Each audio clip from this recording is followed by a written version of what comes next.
The Orlando Magic were gifted a golden opportunity to steal a game in Boston, but mistakes and the championship medal from the Celtics kept them from going home 1-1.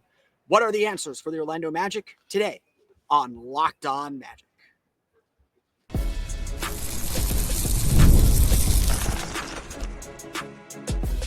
You are Locked On Magic, your daily Orlando Magic podcast, part of the Locked On Podcast Network, your team every day. And you are indeed Locked On Magic. Today is April 23rd. It will probably be April 24th, 2025 by the time I actually publish this. My name is Philip Rossman-Wright, the senior writer over at OrlandoMagicDaily.com, a credentialed member of the Orlando Magic media since 2010. And of course, here at the TD Garden, your host of Locked On Magic, your daily podcast covering the Orlando Magic. On today's episode of Locked On Magic, the Orlando Magic have a golden opportunity to steal a game from the Boston Celtics at home, but the Celtics show their championship medal and step up to the plate. But the Celtics showed that the Magic didn't, and why the Magic's big free agent signing disappointed on a big stage. We're going to get to that coming up here in just a moment. But first, we want to thank you again for making Locked On Magic part of your day every day. No matter when you listen to us, whether we are your first listen of the day, whether you're listening to us right when we upload, whether you're listening to us in the middle of the day on Thursday, we truly appreciate you making Locked On Magic part of your day every day. You can make Locked On Magic an even bigger part of your day with the Locked On Magic daily newsletter, the one stop for ultimate team and league coverage delivered right to your inbox. Sign up for free now at LockedOnDaily.com. That's LockedOnDaily.com, and start your day with the all-new free Locked On Magic newsletter. Today's episode of Locked On Magic is brought to you by our friends at Game Time. Download the Game Time app, create an account, and use code LOCKEDONNBA for $20 off your first purchase. We anticipated this news when Jayson Tatum was labeled doubtful, and we'll see still what his status is for Game 3. But Jayson Tatum missed Game 2 with a right wrist, with a bone bruise in his right wrist. His status is still uncertain moving forward, but as I warned yesterday, that does not mean the Celtics are dead. That does not mean the Boston Celtics are sitting ducks. This is still a really good team. And ultimately, the question that every championship team is going to have to answer is, how do you step up in these moments? One of the big issues in the Orlando Magic's loss in Game 1 was that their stars played well. And we'll get more into the box score here, but Paolo Banchero, 32 points, 12 for 25 shooting, 2 for 6 from 3, 6 for 11 from the foul line, 9 rebounds, 7 assists. Franz Wagner, 25 points, 10 for 20 shooting, 1 for 7 from 3, 4 for 4 from the foul line, 4 assists. There are things to quibble about, and there are a lot of things that they did not do that they needed to do. They're being asked to do a lot, but the stars showed up in Game 2, much like they did in Game 1. The question was always going to be, who else would step to the plate? Who else would step up to the moment? And the answer repeatedly throughout Game 2 was the Boston Celtics. This is the difference between a championship level team like the Celtics and a team like the Magic. There is a confidence, there is a swagger, there is a belief, a deep-seated belief that they don't have to change much, even if they're missing their key player. Now, obviously, like longer series, longer term, yeah, you're gonna miss your top guys, but the Magic experienced this back in November and December when they were missing Paolo Banchero and Franz Wagner. You expect guys to step into roles. This is literally what happened when the Magic beat the Celtics back in December. Trevelyan Queen had big moments, big plays. Tristan da Silva made that huge shot. Cole Anthony struck fear into every Boston Celtics fan's heart in this series because of that game. But in this game, it was all Boston. All the little plays, all the hustle points, all the intensity, all the aggression. Orlando was better in this game than they were on Sunday, but it wasn't good enough. Not with the Celtics playing with the level of desperation and the level of intensity that you would expect from a team that is sort of with its back against the wall. In some respects, with Tatum out, it gave the Celtics that extra bit of motivation and juice. They played like they were the ones desperate for a win. And again, not that Orlando didn't. Orlando played a lot better. But when Boston is motivated, when Boston is playing at this level, when Boston is able to get efficient performances from Jaylen Brown, from Kristaps Porzingis, from Al Horford, not even efficient performances, when they're able to just create so much. 3 players in that starting lineup with 10 rebounds. Al Horford with 4 offensive rebounds. Kristaps Porzingis with 5 offensive rebounds. Kristaps Porzingis with 14 free throw attempts. Orlando couldn't get out of their own way. As wide open as this door was for the Magic to come in and get this win, the Celtics were able to be the ones to walk through it. Time and time again, anytime the Magic wanted to make a run, the Celtics had an answer. Someone on the Celtics had an answer. And for Orlando, it was still just Paolo and Franz. Yes, I don't want to sell anyone short. There were moments for Wendell Carter. There were moments for Anthony Black. There were some solid moments. And again, Orlando played better in this game. But continually, anytime the Magic seemed like they were about to build momentum, foul call, frustrating foul call, sometimes looking at the ref, sometimes looking for answers that aren't in their control, frustration growing. Boston had none of that. Boston was the one putting the foot down. And in a close game, it was what? Sorry, I'm going to do a quick math here. A 1-point game at the half. The Celtics again came out firing in the third quarter. 3 straight threes, a quick kind of 15-4 run, just like in game 1, and Orlando was back to climbing uphill. The truth of the matter is still, Orlando has to play well to win in this series. They have to make shots. The Magic can do a lot of really good things. The Magic can play okay defense. Their defense wasn't that great tonight.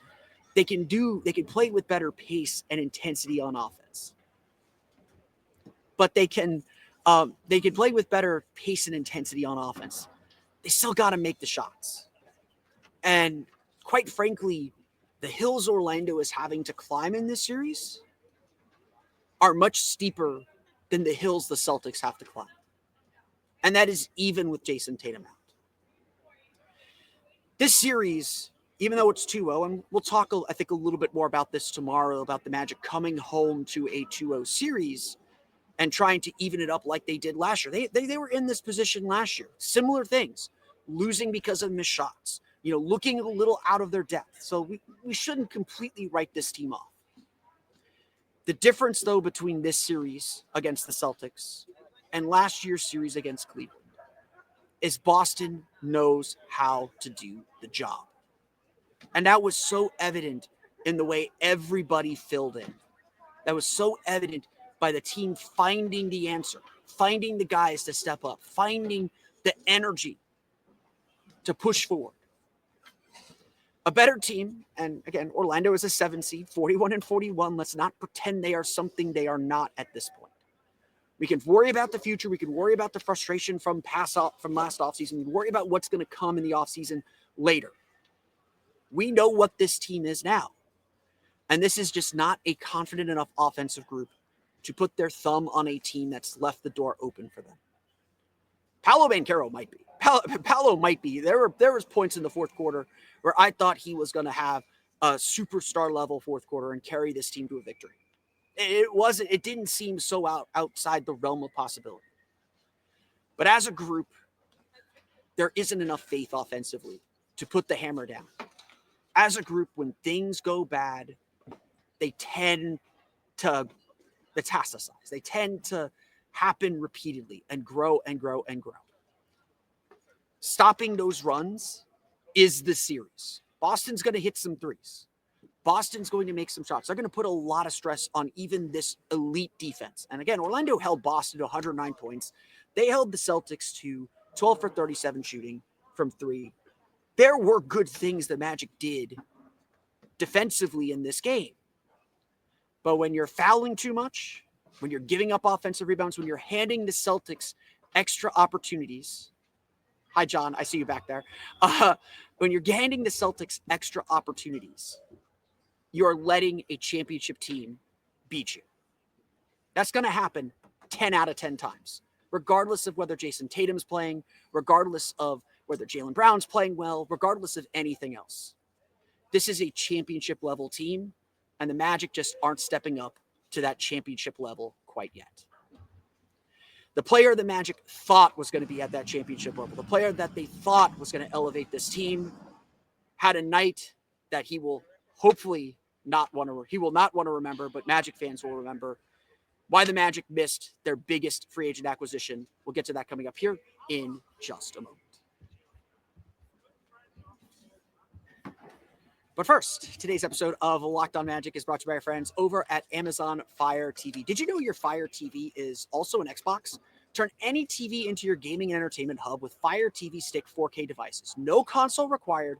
Just grab your paired controller, subscribe or sign into Xbox Game Ultimate Pass with EA Play included, and you're ready to play. Dive into hundreds of premium titles from EA Sports College Football 25 to Call of Duty Black Ops 6 and Avowed as easily as you stream your favorite shows. It's gaming made simple, and it's all on your Fire TV. With Wi-Fi 6 and 6E and auto-low latency mode, advanced technology, Fire TV Stick 4K delivers smoother, more responsive gameplay with lightning-fast speeds you need to stay competitive. If gaming is not your thing, the Fire TV Stick with 4K streaming, and you can watch more than 1.5 million movies and TV episodes from your favorite subscribed services like Netflix, Prime Video, Disney Plus, Max, and so much more. Whether you're a gamer or just want to watch the best TV there is, you're on the go a lot like me right now, Fire TV is the way to go. Head to Amazon.com/Fire TV locked on to get started. Xbox Game Pass Ultimate subscription and compatible controller required. Available on select devices including Fire TV Stick 4K 2nd Gen, Fire TV Stick 4K Max 1st and 2nd Gen, and Fire TV Cube 3rd Gen.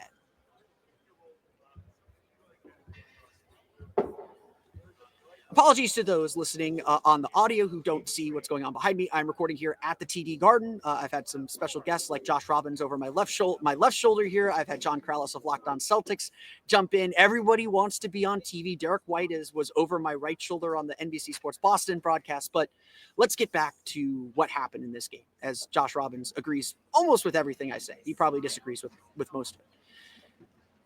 The Orlando Magic obviously had an opportunity this summer. I'm not going to pretend otherwise. They were a growing young team that came into a ton of cap.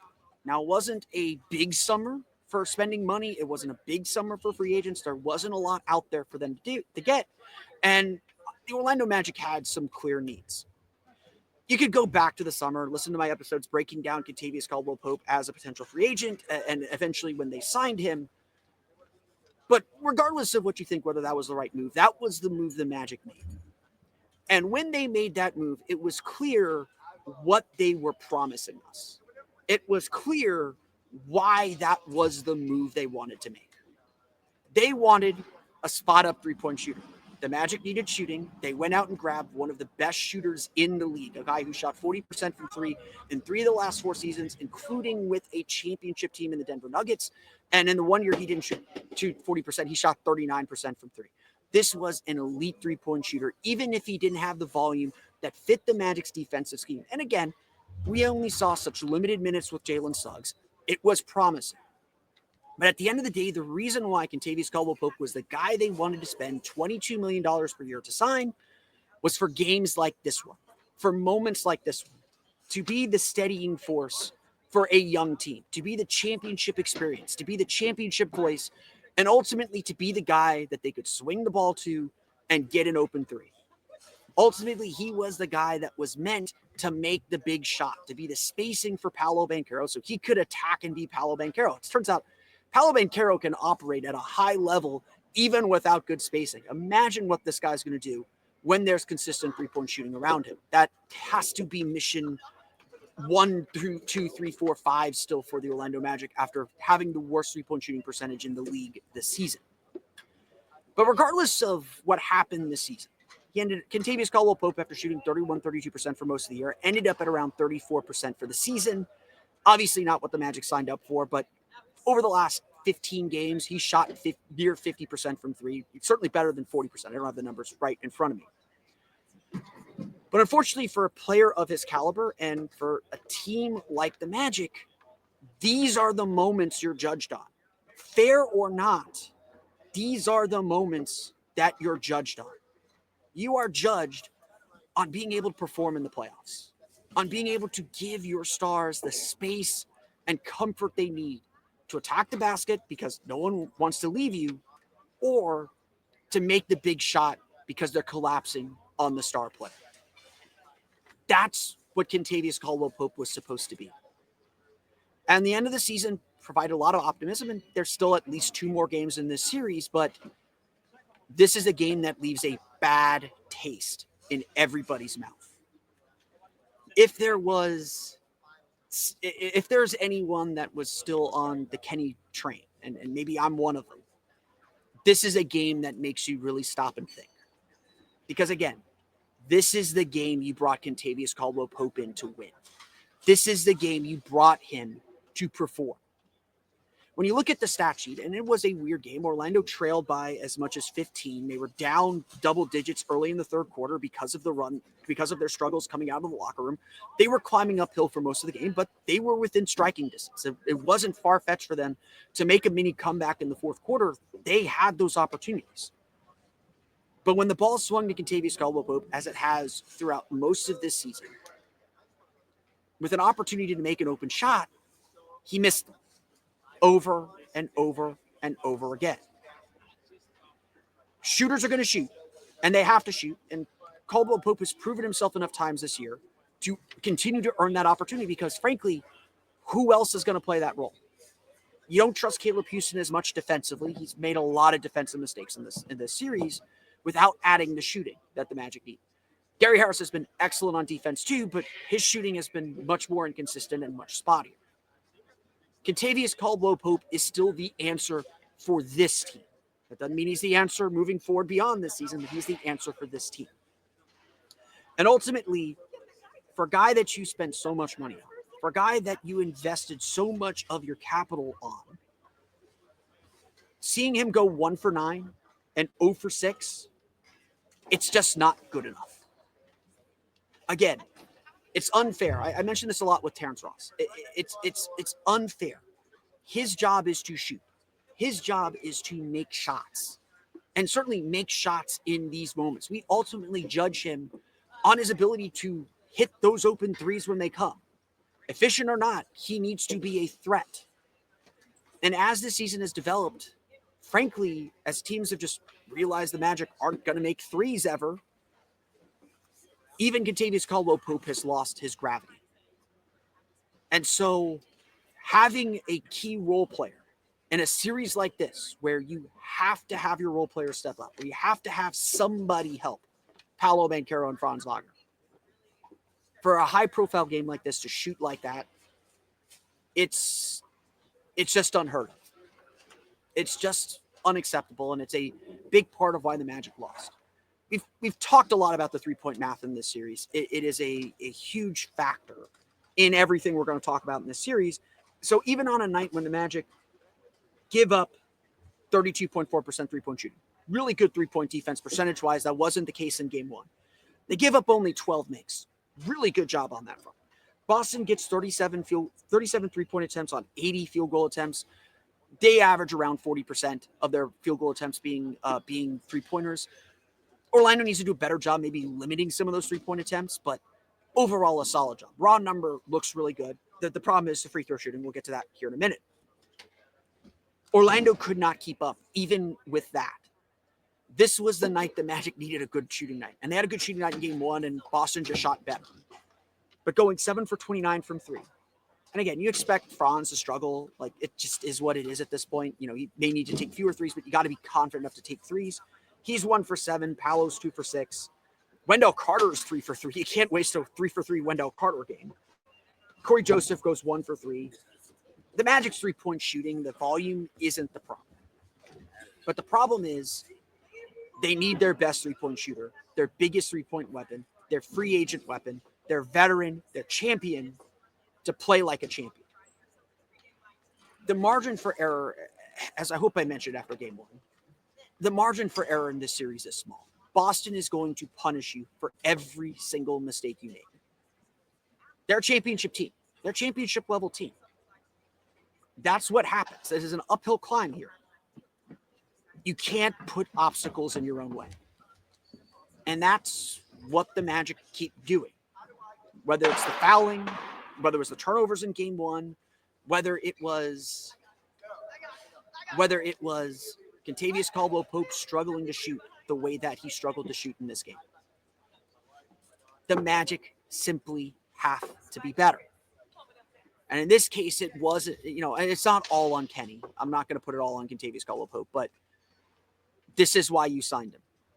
Now, he could bounce back, have a 4-for-7 game or 4-for-5 game be exactly what the Magic need to answer the shooting that the Celtics get, whether, Derek White hitting 3 straight threes in the fourth quarter to help the Celtics put this game away, or, Jaylen Brown hitting the threes that he hit. The Magic just needs someone to answer that call. Paolo's going to hit multiple threes. You hope Franz does. Kentavious Caldwell-Pope's got to be that guy for this team, and he's always needed to be that guy for this team. But like so many things, the Magic needed someone to step up to the plate. And it was not Kentavious Caldwell-Pope tonight. And that $22 million contract is burning a major hole on the Magic's cap sheet if he's not going to play at a championship level for this team. Let's go through the rest of the box score. We'll talk about how Boston turned the Magic's strength against them. Actually, it's one of their weaknesses, but we'll talk about that coming up here in just a moment. But first, today's episode of Locked On Magic is brought to you by our friends over at Game Time. There's nothing like the atmosphere of an NBA playoff game. I have to say, being here at the TD Garden for the last 2 games, one of the great atmospheres in the NBA, lived completely up to the billing. What you see on TV, the energy in this building is great. A fantastic home court environment. Loved being here at the Garden. You can feel the history and the bones of this place. And I'm excited for the Magic fans to show Boston what their home court advantage feels like, because it's electric in the arena, and with Game Time, you can be part of it without the stress of last-minute ticket hunting. Game Time makes it fast and easy to get playoff tickets, even when demand is sky high. Prices on the app actually go down as tip-off gets closer, although for playoff games, I can't imagine there's too many people trying to sell at the last minute, and their last-minute deals can save you up to 60%. With all-in pricing, it means there's no surprise fees at checkout. What you see is what you pay. If you're trying to get a late ticket to Game 3 on Friday, Game Time is your place to go. Take the guesswork out of buying tickets with Game Time. Download the Game Time app, create an account, and use code LOCKEDONNBA for $20 off your first purchase. Terms apply. Again, create an account and redeem code LOCKEDONNBA, LOCKEDONNBA, for $20 off. Download Game Time today. Last-minute tickets, lowest price, guaranteed.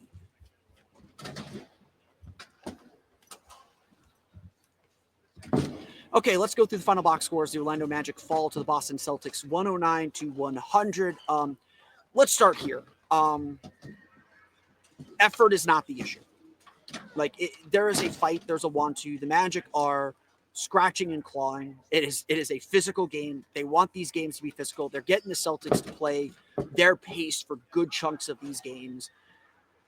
What we're seeing in this series so far is not about effort. I've seen some people question effort, and look, I do still think the Celtics outwork the Magic in a lot of ways. I think there are a lot of key areas where the Magic let go of the rope and show their inexperience, or even better, Boston shows why they are probably the favorite, probably the most picked team to win the championship and repeat as champions. This is a different level of basketball that the Magic are trying to play. And Orlando's talked about it on several occasions about how they need to level up their physicality. They need to kind of step up every part of their game. That's something they don't know how to do. Honestly, it may be something they're incapable of doing. I am trying really, really hard because I think we will have a lot of time to talk about the offseason. It is so clear. It is very, very hard. I was on a podcast with a friend of mine just talking about the Magic season in general, and we both kind of found it very, very hard to separate the Magic's off-season needs and off-season struggles from what we're seeing on the court. Because the fact of the matter is the Magic do not have the personnel to compete with the Boston Celtics. They do not have a championship-level team. Whether they face this team in the second round, whether they're facing this team in the first round, the reality is going to be the same. The Magic need a lot more to get on their level. And that's what Game 2, frankly, was about for me, if I didn't make that clear in my first segment. The Magic just aren't at the same level of intensity, focus, precision. They're not at that level. And honestly, the only way you learn it is to get your butts kicked. The 2007 or 2008 Orlando Magic won their first round series against Toronto. They thought everything was great. They ran back into the Detroit Pistons, got beaten 5 games, and got humbled in a major, major way. And obviously the next year they come back, they come to this arena, actually win in game 7, get to the conference finals, beat the Cavs. The only way you learn to play at a championship level is to get humbled by a championship team. And so I'm not sitting here saying the Magic are going to the finals next year. Maybe that's possible. Paolo's that good. But Orlando probably needs to get their lumps here. And just understand, and probably, hopefully Jeff Weltman didn't need this series to tell him that they need to make some changes and make some adjustments, but all of it's becoming abundantly clear. I don't think the issue in this series has been necessarily effort. It's been precision. It's been execution. The Celtics are just a different level of team than the Magic have faced. And one thing that's always been concerning about the way Orlando plays is they play so hard in the regular season. They don't have an extra gear for the playoffs. Now, last year against Cleveland, they found it. Cleveland last year is not Cleveland this year. Cleveland, in fact, got beat by the Celtics team. A little bit of injuries. I'm not a perfect analogy, but they learned a lot, I think, from losing to Boston in last year's playoffs. They brought in a championship level, a coach with some championship pedigree that was part of a championship roster in Golden State and Kenny Atkinson. And now you see where Cleveland is. I'm not here saying the Magic should fire Jamal Mosley. I don't think he's necessarily the problem. There are just a lot of endemic, internal, just fatal flaws in this roster that would prevent them from playing against, from beating a championship team like the Boston Celtics. Having said that, there's just too many mistakes made. Too many things that the Magic did that left the door open for Boston or just handed them extra possessions and extra points. And again, the margin for error is so small in this series that Orlando can't afford to give those opportunities away. In game 1, it was the turnovers and second chance points. Despite Orlando getting more offensive rebounds, the Celtics outscored them on second chance points. In this game, it was the free throws. Orlando was second in the league in free throw rate. They get to the line a lot, and they got to the line a little bit more in this game with 24 free throws. They missed 9, so there is some extra opportunities. Paolo Banchero missed 5. Those are opportunities you don't get back. Boston got 33 free throws. At one point, I think it was 16-4 was the free throw count. And look, Orlando was fouling. We can talk about the officiating. Officiating rarely decides games. Orlando was fouling. Regardless of what you think of the officiating or the fouls the Magic were or were not getting, the Magic were fouling the Celtics. The Celtics earned and deserved a lot of the free throws they got. Now, I think Orlando might say and complain we should have been getting some more too for the same kinds of hits, but that's irrelevant at this point. Orlando led the league in or was worse than the league in free throw rate allowed, and Boston took advantage of that. Orlando could not defend without fouling, and that was just a momentum killer. And again, just handing points to the Celtics. Now, Boston also missed 8 free throws. I don't think they're happy with their free throw percentage and their free throw shooting, but they got to the line that slowed the game down and kind of took the Magic out of the pace they wanted to play. There were a lot of moments in this game where Orlando played at the fast pace they wanted to play, at the pace that they wanted, the control that they wanted. And I've been big on this all series. Tempo is going to matter. Who controls how fast or slow these games go? Essentially, the team that is the most comfortable with running their offense, and that should be Boston because Boston's offense is a lot better, that's the team that's going to win and control these games. And Orlando had a lot of really good moments where they controlled the game the way that they wanted to. The other big factor in this game was offensive rebounding. The Celtics had 13 offensive rebounds. Again, they had 4 from Al Horford, 5 from Kristaps Porzingis. They finish with 20 second chance points. Boston averages around 14 second chance points per game, about the same as Orlando. So Boston outscoring Orlando 20-10 in second chance points. That's a backbreaker. That's a killer. Those are, again, stops you should have that Boston turns into points. Points you cannot afford to give up. We're not expecting the match to be perfect. There's going to be mistakes here and there. But the biggest issue that has continued to pop up in this series is that Orlando allows mistakes to turn into 2 mistakes. 1 mistake becomes 2, becomes 3, becomes 4. Offensive rebound becomes a second chance point, becomes a turnover or a bad shot, becomes a three-pointer in transition. That's how Boston buries you with these runs and buries you with these plays. The Celtics they have this balance, and they have, they played only 8 guys in this game, but every single one of their players had a moment. Jaylen Brown hit 36 points, 12 for 19 shooting, 5 for 7 from 3. Orlando just didn't have an answer for him. Even if they defended him well, he got to his spots. He looked very comfortable and fluid moving through the offense. Kristaps Porzingis had 20 points. He went 10 for 14 from the foul line, just putting him on the line.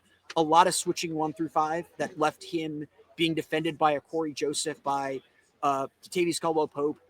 That, as Shaq would say, that's barbecue chicken. Like, that's just too easy. And Orlando gave those switches away easily because they're so afraid of the three-point shooting. Orlando may need to change how they switch and what their switching strategy is and what their switching scheme is, because it just didn't work. And look, Porzingis still shot 5 for 14, so it wasn't like he was amazing. But getting to the line, that's, again, just giving away points, giving away baskets, giving away opportunities. Derek White had 17 points, 6 for 14 shooting, only 3 for 10 from 3, but all 3 of those, but I think at least 2 of the 3 threes came back-to-back in the fourth quarter to really put the game completely out of reach or put the game fully away. Drew Holiday had 11 points on 4 for 9 shooting, had some nice plays, and then Peyton Pritchard played a ton of minutes, especially consecutively, just tough defensively. Orlando lost track of him a few times from the three-point line. He had 14 points for the Celtics. Orlando got 32 points, 9 rebounds, 7 assists from Paolo Banchero. Again, should have been more because he missed so many. He missed 5 free throws. But again, you can't complain about Paolo. He's getting to his spots. He's playing with the intensity that you want from a star. He is leading this team and doing all he can to will them to victory. He needs the help. Franz Wagner provided some of that help. 25 points, 10 for 20 shooting, 1 for 7 from 3. So that makes him 9 for 13 on 2-point field goals. As long as Franz is able to get downhill, get to the basket, get him in motion a little bit, he's going to score. And he's been pretty effective. Not getting all the way to the basket all the time. Needs to learn how to shoot left-handed layups. But I can't complain too much about Franz other than he needs to make his threes. That's just a big element in his game that he's going to have to improve on as well. Wendell Carter had a nice game. 16 points, 6 for 8 shooting, 8 rebounds. I don't put the rebounding issues on him because the Magic were switching so much. He's been good on the glass for a while now. If Wendell Carter can do this consistently, and he made 3 threes, which is nice. If he can do this consistently, the Magic are going to be very, very happy. And I think this is the kind of game that makes them believe in Wendell Carter. Anthony Black had a nice game as well. 11 points, 4 for 8 shooting, just super active around the basket, attacking the rim, getting cuts. Black was solid and looked a lot more comfortable in this game than he did in game 1 when he looked like he was a puppy who didn't know how to play playoff basketball quite yet. But once again, you're getting only 10 points from your starting backcourt. That's a repeated problem from Magic. Corey Joseph at 7. Kentavious Caldwell-Pope had 3. Your other guards, Anthony Black had a big game. Gary Harris had 4 points. Really nice game from him. But Orlando just not getting enough offense. That's not breaking news. And in this game, they're giving away too many points defensively and free points, not like half-court points. If they're half-court points, they're just making shots, whatever. But they're giving away extra possessions, extra field goal attempts, extra points, and you can't do that against the Celtics. The Orlando Magic head home from game 2, down 2-0 in the series after a 109-100 loss to the Boston Celtics.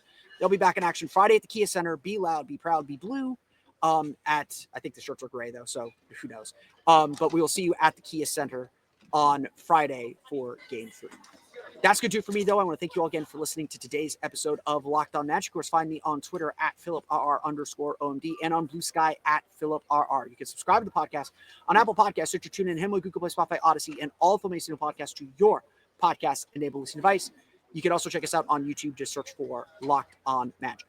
For the latest on the Orlando Magic, be sure to check out OrlandoMagicDaily.com. You can find us on Twitter at OMagicDaily. And for even more Orlando Magic content, be sure to check out my Patreon page, Orlando Magic Hub, at patreon.com/Orlando Magic Hub. As always, thank you for your support. Now that you're done listening to me, if you want even more, you can check out the Locked On Magic daily newsletter because we have you covered every step of the postseason with the Orlando Magic. Subscribe to the Locked On Magic newsletter for expert analysis, insider insights, and all the playoff action delivered straight to your inbox for free. Plus, as a subscriber, you'll be entered to win one of these 3 amazing prizes: a $2,500 Best Buy gift card to upgrade your sports cave setup, a $300 Game Time gift card to get tickets to the big game, and a $200 Fanatics gift card to dress the part. It's easy and free to enter. Simply subscribe between now and April 30th. That is 1 week from today, from Wednesday. It's not today anymore. It'll be Thursday by the time I post this, to be automatically entered to win. Don't miss a moment of the Magic's playoff run. Join the Locked On Magic newsletter today and experience the playoffs like never before. Subscribe today and enter to win by clicking the link in the description or going to LockedOnDaily.com. That's going to do it for me today from TD Garden. We'll be back home in Orlando tomorrow. We'll talk about Paolo Banchero continuing to show he is a playoff performer, and talk about why the Magic are still confident down 2-0. We'll get to that on tomorrow's episode of Locked On Magic. But until then, we'll see you back in the city. Beautiful for Orlando Magic Daily and Locked On Magic. This has been Philip Rossman-Reich. We'll see you all again next time for another episode of Locked On Magic.